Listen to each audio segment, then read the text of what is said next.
충북의 작은 마을, 청송리. 아침이면 닭 우는 소리가 먼저 마을을 깨우고 저녁이면 논둑 사이로 개구리 울음이 퍼지던 곳이었습니다. 1950년대 이곳에서 태어난 이정수는 여느 시골 아이들처럼 맨발로 자갈길을 뛰어다니며 자랐습니다. 손톱에는 늘 흙이 끼어 있었고 무릎에는 넘어진 자국이 끊이질 않았습니다. 정순에게는 특별한 친구가 한 명 있었습니다. 박영자. 같은 해 같은 달에 태어난 영자는 정순의 집에서 골목 하나 건너에 살았습니다. 두 아이는 학교 가는 길도 돌아오는 길도 늘 함께였습니다. 여름이면 냇가에서 발을 담그고 놀았고 겨울이면 손을 꼭 잡고 언기를 걸었습니다. 정순아, 너 오늘 도시락 뭐 싸왔어? 보리밥이랑 김치. 너는? 나도 똑같아. 그렇게 웃으며 나눠 먹던 시절이었습니다. 두 사람의 인연은 11살 여름 더욱 깊어졌습니다. 장마가 계속되던 어느 날 마을 뒤편 개울이 넘쳤습니다. 정순과 영자는 그날도 학교에서 돌아오는 길이었습니다. 물이 차오르는 걸 보고 서둘러 다리를 건너려던 순간 영자가 미끄러졌습니다. 으악! 영자의 몸이 급류에 휩쓸리기 시작했습니다. 정수는 주저없이 손을 뻗었습니다. 물살이 두 아이를 함께 끌어당겼지만 정수는 필사적으로 다리 기둥을 붙잡았습니다. 팔이 빠질 듯 아팠지만 영자의 손을 놓지 않았습니다. 정순아, 손 놔. 너까지 위험해. 싫어. 절대 안 놔. 마침 지나가던 어른들이 두 아이를 구해냈습니다. 그날 밤 두 집 부모님들은 서로의 집을 오가며 눈물을 흘렸습니다. 그리고 아이들에게 말했습니다. 너희 둘은 이제 의자매나 다름없다. 평생 서로 의지하며 살 거라. 그날 이후 정순과 영자는 더 이상 친구가 아니었습니다. 자매였습니다. 세월이 흘러 두 사람은 20살이 되었습니다. 정수는 마을 청년 이동철과 결혼했고 영자는 이웃 마을 총각 박기수를 만나 시집을 갔습니다. 다행히 두 사람의 시집은 걸어서 10분 거리였습니다. 아이를 낳고 키우면서도 둘은 거의 매일 얼굴을 보았습니다. 영자야, 오늘 시장 갈 건데 같이 갈래? 그래, 나도 마침 간장 떨어졌어. 아침장을 보고 점심은 함께 국수를 말아 먹고 오후엔 빨래터에서 만났습니다. 겨울엔 함께 김장을 담갔고 여름엔 서로의 마당에서 방석을 펴고 앉아 부채질을 했습니다. 아이들도 자연스럽게 섞여 자랐습니다. 정순이네 큰아들이랑 영자네 둘째 딸이 사촌처럼 붙어 다니네. 마을 사람들은 그렇게 말했습니다. 사실 두 집은 혈연이 아니었지만 누구도 그렇게 여기지 않았습니다. 명절이면 두 집이 함께 모여 음식을 나눴고 누가 아프면 서로의 집을 지켰습니다. 정순이랑 영자는 한 몸이지. 마을에서는 그런 말이 공공연했습니다. 60년이 그렇게 흘렀습니다. 두 사람은 함께 젊음을 보냈고 함께 중년을 지났고 함께 노년에 접어들었습니다. 남편을 먼저 보낸 것도 비슷한 시기였습니다. 정순의 남편은 70에 심장이 멎었고 영자의 남편은 그로부터 2년 뒤 뇌출혈로 세상을 떠났습니다. 두 사람은 서로의 상여를 배웅하며 울었습니다. 그리고 또 함께 일어섰습니다. 78이 된 지금도 두 사람은 일주일에 서너 번은 마을 공원 벤치에서 만났습니다. 등받이가 낡아 삐걱거리는 그 벤치는 이제 두 사람의 지정석이었습니다. 요즘 무릎이 자꾸 시큰거려. 나도. 계단 오를 때마다 숨이 차. 그래도 우린 복 받은 거야. 이 나이에도 이렇게 만나서 얘기할 사람이 있잖아. 맞아. 두 사람은 그렇게 웃으며 오후 햇살을 쬐었습니다. 하지만 정수는 최근 들어 마음 한구석이 무거웠습니다. 큰아들의 사업이 기울고 있었습니다. 건설업을 하던 아들은 몇 년 전부터 빚을 얻어 사업을 키웠는데 경기가 나빠지면서 공사 대금을 받지 못하는 일이 잦아졌습니다. 며느리는 울며 전화를 걸어왔고 아들은 밤마다 한숨만 내쉬었습니다. 정수는 그 이야기를 누구에게도 하지 않았습니다. 영자에게도요. 평생을 함께한 친구였지만 이상하게도 그 이야기만은 입 밖으로 꺼내고 싶지 않았습니다. 자식 자랑은 해도 자식 걱정은 숨기고 싶은 게 노인의 마음이었습니다. 그런데 어느 봄날 모든 것이 무너지기 시작했습니다. 공원 벤치에서 단 한마디로 봄이 왔습니다. 마을 공원의 벚나무에는 연분홍 꽃이 피어나기 시작했고 바람이 불 때마다 꽃잎이 벤치 위로 떨어졌습니다. 정수는 평소처럼 오후 2시에 공원으로 향했습니다. 지팡이를 짚은 걸음은 느렸지만 마음만은 가벼웠습니다. 벤치에는 이미 영자가 앉아 있었습니다. 왔어? 응, 왔어. 두 사람은 나란히 앉았습니다. 햇살이 따스했습니다. 정수는 눈을 가늘게 뜨고 하늘을 올려다보았습니다. 영자는 가방에서 귤 2개를 꺼내 하나를 정순에게 건넸습니다. 시장에서 샀어. 달더라. 고마워. 정수는 귤 껍질을 천천히 벗기며 미소 지었습니다. 두 사람은 한동안 말없이 귤을 먹었습니다. 멀리서 아이들이 뛰어노는 소리가 들렸고 할아버지 한 분이 개를 산책시키며 지나갔습니다. 평화로운 오후였습니다. 그때였습니다. 영자가 무심히 입을 열었습니다. 그나저나 정순아. 응? 내 큰아들 사업 망했다며? 정순의 손이 멈췄습니다. 귤 한쪽이 손가락 사이에서 으깨졌습니다. 즙이 손등으로 흘러내렸지만 정수는 그것조차 느끼지 못했습니다. 뭐라고? 요즘 돈 빌리러 다닌다던데. 동네에서 다들 그러더라고. 영자는 여전히 담담한 표호로 귤을 먹고 있었습니다.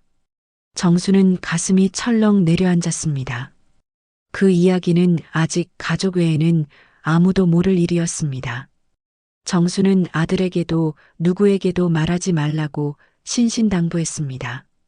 빚독촉이 심해지면 더 어려워질 거라고, 소문이 나면 사업회생이 더 힘들어질 거라고. 그런데 어떻게? 그걸 어디서 들었어? 정순의 목소리가 떨렸습니다. 영자는 고개를 돌려 정순을 바라보았습니다. 응? 시장에서 들었어. 다들 알던데 뭐. 내가 모를 리 없잖아. 그리고 영자는 웃었습니다. 짧고 가벼운 웃음이었습니다. 하지만 정순에게 그 웃음은 칼처럼 날카로웠습니다. 정순은 아무 말도 할 수 없었습니다. 머릿속이 하얗게 비었습니다. 가슴이 조여들었습니다. 60년을 함께한 친구가, 평생 의지해온 사람이 자신의 가장 아픈 곳을 이렇게 무심하게 건드렸습니다. 그것도 모르는 척 웃으면서 너 진짜 몰랐어? 영자가 다시 물었습니다. 아들이 요새 여기저기 손 벌리고 다닌다는데 내가 보증이라도 섰어? 정수는 손에 쥔 귤을 내려놓았습니다. 천천히 고개를 돌려 영자를 바라보았습니다. 영자는 여전히 평온한 얼굴이었습니다. 영자야. 응? 너 그게 그렇게 재밌어? 뭐가?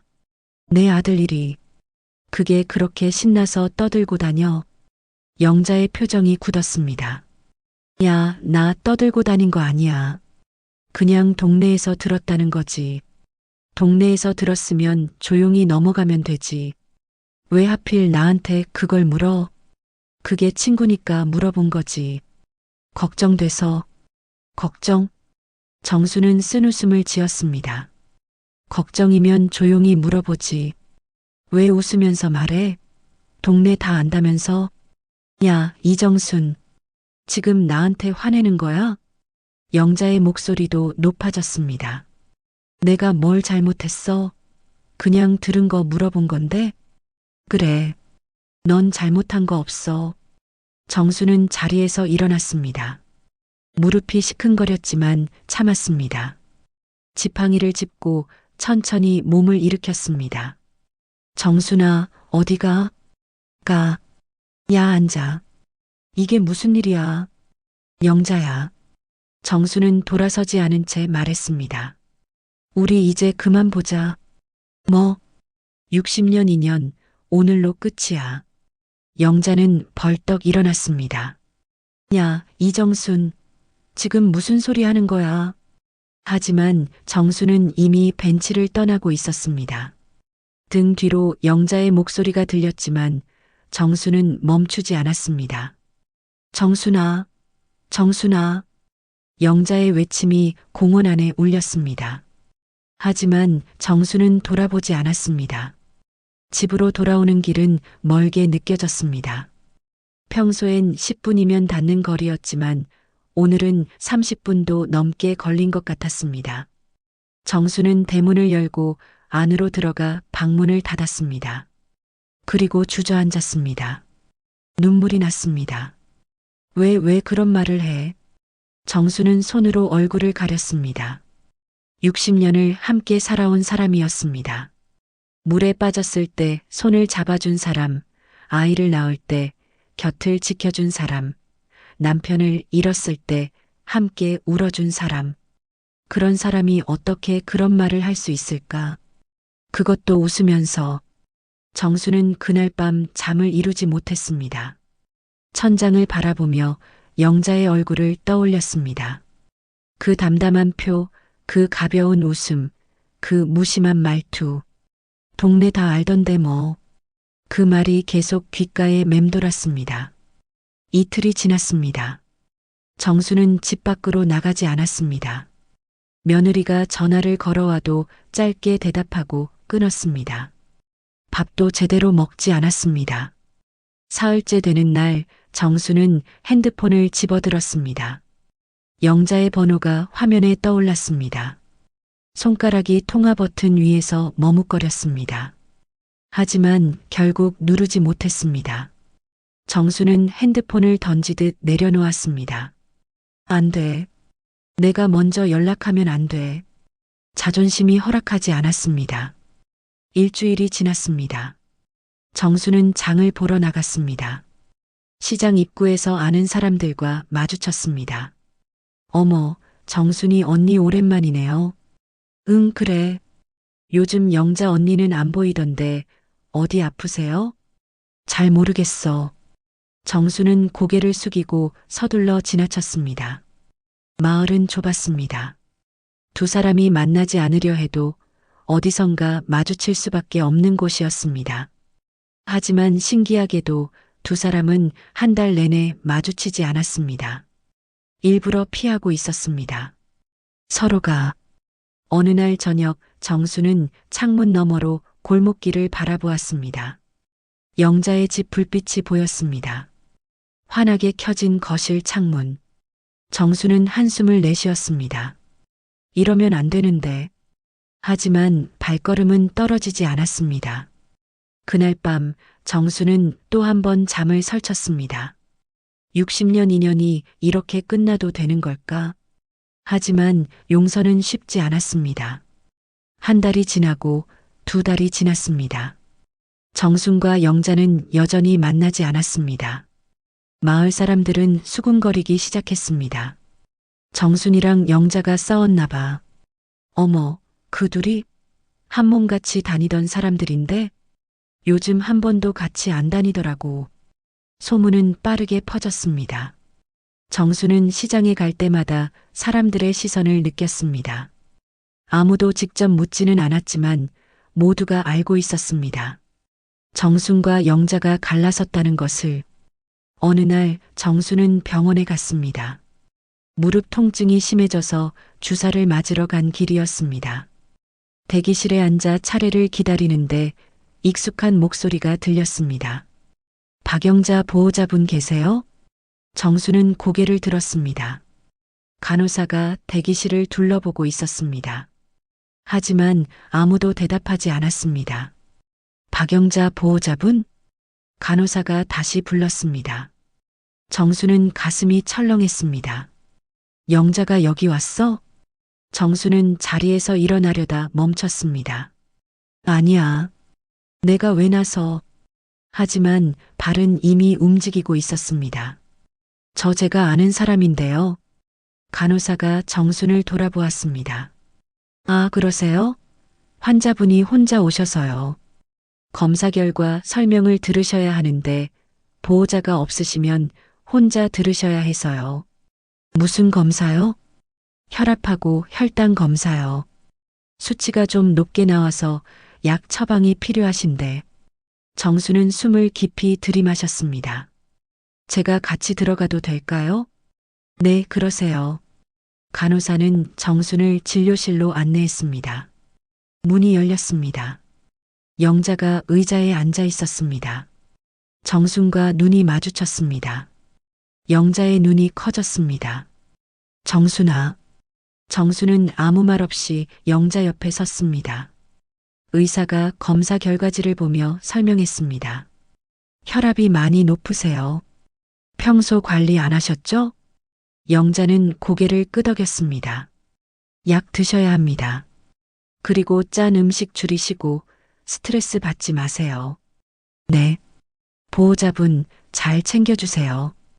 혈압은 관리 안 하면 위험합니다. 의사가 정순을 보며 말했습니다. 정수는 고개를 끄덕였습니다. 진료가 끝나고 두 사람은 병원 복도로 나왔습니다. 한동안 말이 없었습니다. 너 혈압약 먹고 있었어? 정순이 먼저 물었습니다. 영자는 고개를 저었습니다. 아니, 오늘 처음 검사했어. 왜 혼자 왔어? 며느리한테 말하지. 귀찮게 하기 싫어서. 정수는 입술을 깨물었습니다. 두 사람은 병원 로비 벤치에 앉았습니다. 창밖으로 비가 내리고 있었습니다. 정순아, 미안해. 영자의 목소리가 작았습니다. 그날 내가 생각 없이 한 말이었어. 내 마음 아프게 하려던 게 아니었어. 정수는 고개를 돌렸습니다. 그럼 뭐였어? 왜 그런 말을 했어? 그냥 걱정이었어. 진짜로. 걱정이면 조용히 하지. 웃으면서 하는 게 걱정이야? 나도 몰랐어. 내가 그렇게 상처받을 줄. 정수는 쓴웃음을 지었습니다. 60년을 같이 살았는데 그것도 몰라? 영자는 고개를 숙였습니다. 정순아, 나 정말 미안해. 내가 잘못했어. 알아. 그럼 화 풀어줘. 싫어. 정수는 자리에서 일어났습니다. 나 먼저 갈게. 정순아. 하지만 정수는 돌아보지 않았습니다. 비를 맞으며 병원을 나섰습니다. 우산도 없었지만 상관없었습니다. 집으로 돌아오는 길 정수는 멈춰 섰습니다. 빗속에서 한참을 서 있었습니다. 내가 너무 심한 걸까? 하지만 마음은 쉽게 풀리지 않았습니다. 그날 이후로도 두 사람은 만나지 않았습니다. 석 달이 지났습니다. 정순의 아들이 전화를 걸어왔습니다. 엄마, 왜 무슨 일이야? 집을 빼야 할 것 같아.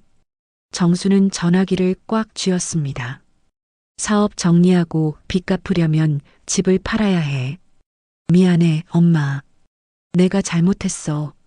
아들의 목소리가 떨렸습니다. 정수는 눈을 감았습니다. 알았어. 할 수 없지. 정말 미안해. 전화를 끊고 정수는 한참을 멍하니 앉아 있었습니다. 그날 밤 정수는 문득 깨달았습니다. 그때 영자도 나를 욕하려던 게 아니었을까? 걱정이었을까? 하지만 이미 늦었습니다. 두 사람 사이에는 시간이 쌓여 있었습니다. 넘을 수 없는 벽처럼. 1년이 지났습니다. 정순의 아들은 집을 팔고 빚을 정리했습니다. 작은 아파트로 이사를 했고 이제는 작은 가게를 운영하며 조금씩 다시 시작하고 있었습니다. 정수는 그 소식을 들으며 안도했습니다. 하지만 마음 한구석은 여전히 무거웠습니다. 영자 생각이 자꾸 났습니다. 어느 날 정수는 시장에 갔습니다. 생선 가게를 지나다가 누군가와 어깨가 부딪혔습니다. 죄송합니다. 정순이 고개를 들었습니다. 영자의 며느리였습니다. 어머님. 아, 그래. 정수는 어색하게 웃었습니다. 며느리는 잠시 망설이다 조심스럽게 입을 열었습니다. 어머님, 요즘 저희 어머니 많이 안 좋으세요. 뭐가? 혈압약 드시는데도 자꾸 어지러우시대요. 병원 가자고 해도 안 가시고. 며느리의 눈가가 붉어졌습니다. 계속 어머님 이야기만 하세요. 정순이는 어떻게 지내나 하시면서 정수는 가슴이 먹먹해졌습니다. 그리고 며느리가 작은 목소리로 말했습니다. 어머니가 요즘 거의 안 드세요. 입맛도 없으시고 기운도 없으시고 제가 뭐라고 해도 소용없어요. 그냥 방에만 계세요. 며느리는 눈물을 닦았습니다. 어머님, 한 번만 찾아가 주시면 안 될까요? 정수는 아무 말도 할 수 없었습니다. 집으로 돌아와 정수는 한참을 앉아 있었습니다. 영자가 아프다고. 나 때문에. 정수는 손으로 얼굴을 감쌌습니다. 1년 동안 단 한 번도 만나지 않았습니다. 평생을 함께한 사람과 내가 너무 심했나? 정수는 핸드폰을 꺼냈습니다. 영자의 번호를 한참 들여다보았습니다. 하지만 역시 누르지 못했습니다. 며칠이 지났습니다. 정수는 창문 너머로 영자의 집을 바라보았습니다. 불이 켜져 있었습니다. 정수는 문득 생각했습니다. 저 안에서 영자는 무얼 하고 있을까? 혼자 밥은 먹고 있을까? 약은 제때 먹고 있을까? 그날 밤 정수는 또 잠을 이루지 못했습니다. 천장을 보며 과거를 떠올렸습니다. 물에 빠졌을 때 손을 잡아준 영자, 아이를 낳을 때 밤새 곁을 지켜준 영자, 남편 장례식 때 함께 울어준 영자. 그 모든 게 거짓이었을까? 단 한마디 때문에 모든 걸 잊어야 할까? 정수는 눈을 감았습니다. 이틀 뒤 정수는 결심했습니다. 외투를 입고 집을 나섰습니다. 공원으로 향했습니다. 예전에 늘 앉던 벤치. 정수는 그곳에 앉았습니다. 바람이 불었습니다. 벚꽃 철은 지나고 초록 잎이 무성했습니다.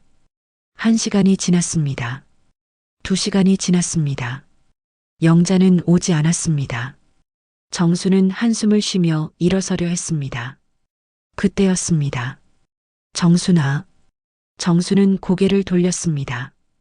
영자가 서 있었습니다. 많이 수척해진 얼굴이었습니다. 너, 여기 앉아도 돼? 정수는 고개를 끄덕였습니다. 영자가 천천히 벤치에 앉았습니다. 한참 동안 말이 없었습니다. 정수나. 응, 나 정말 미안해. 영자의 목소리가 떨렸습니다. 그날 내가 너무 생각 없이 말했어. 내 마음 아프게 했어. 1년 동안 매일 후회했어. 내가 보고 싶었어. 정수는 고개를 돌려 영자를 바라보았습니다. 영자의 눈에 눈물이 고여 있었습니다. 영자야. 응, 나도 미안해. 너무 오래 화내고 있었어. 용서할 수 있었는데. 정순의 눈에도 눈물이 차올랐습니다. 우리 60년 친구잖아. 그래. 이렇게 끝낼 순 없잖아. 응. 두 사람은 손을 잡았습니다. 주름진 손과 주름진 손이 겹쳤습니다. 따뜻했습니다.